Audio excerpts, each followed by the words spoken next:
Prime Minister Zenawi would have never been in the place he is today if it wasn't the help of the Somali government, led by the late Said Barre of Somalia. Mills's army, the DPL, was fully trained in camps based in Somalia the years 1975 to 1989. Mills and Ethiopia of Eritrea were both based in Mogadishu, Somalia as diplomats in exile. The DPL and ONLF were fighting side by side to overthrow President Mengistu Haile Mariam of Ethiopia at the time. Therefore it was okay for President Said Barre of Somalia to give them support whatever the cost. However, Said Barre's aim was to unite all Somalis, and in the process was fighting for the Somali region, the Ogaden, in Ethiopia. The Somali president, who saw Zenawi as a promising foot soldier, supplied him with weapons, money, a hideout in Mogadishu, links and a diplomatic Somali passport that even the most loyalist Somali was not entitled to.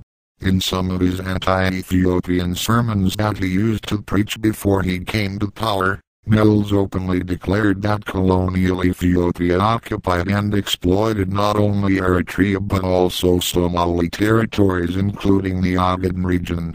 According to Mills, the 1977 invasion of Ethiopia by Said Barre to annex the Ogaden region was a holy war of liberation. At that time, things had changed for Mills after he had reached his goal.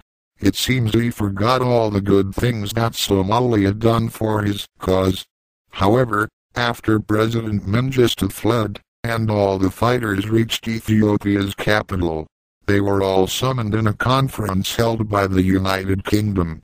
This was not normal meeting, as it was a debate that wanted clear answers for the future of Ethiopia's existence. All the groups were invited except the ONLF. This was a clear message for the Somali region in Ethiopia, as their freedom fighters the ONLF were thrown out of the meeting in London. One would have thought that Zenawi will intervene. Mills ignored his Somali allies the ONLF, and was convinced that the Somali region will always be part of Ethiopia. Mills also knew President Said Barre of Somalia was not anymore a leader and Somalia had no government. So he thought otherwise, and agreed to sign in the London meeting that Eritrea will no longer be part of Ethiopia, but the rest of Ethiopia will never be divided. Zenawi's recent speech on December 1, 2006 was not only funny but also absurd. Ethiopia's leader told his parliament that the sovereignty, unity and territorial integrity of Ethiopia was threatened by Somali jihadists, with the backing of Isaias Afwerki of Eritrea. The jihadists will of course include the ONLF or the Ogaden fighters in the Somali region in Ethiopia.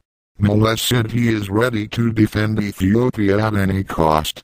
Sent by Mills, today, Ethiopia's troops are in Somali soil, not to help his African brothers, but to kill and bomb them, and to call them terrorist, jihadist. One can only say it's the New World Order, therefore Mills wants to gain recognition from the US.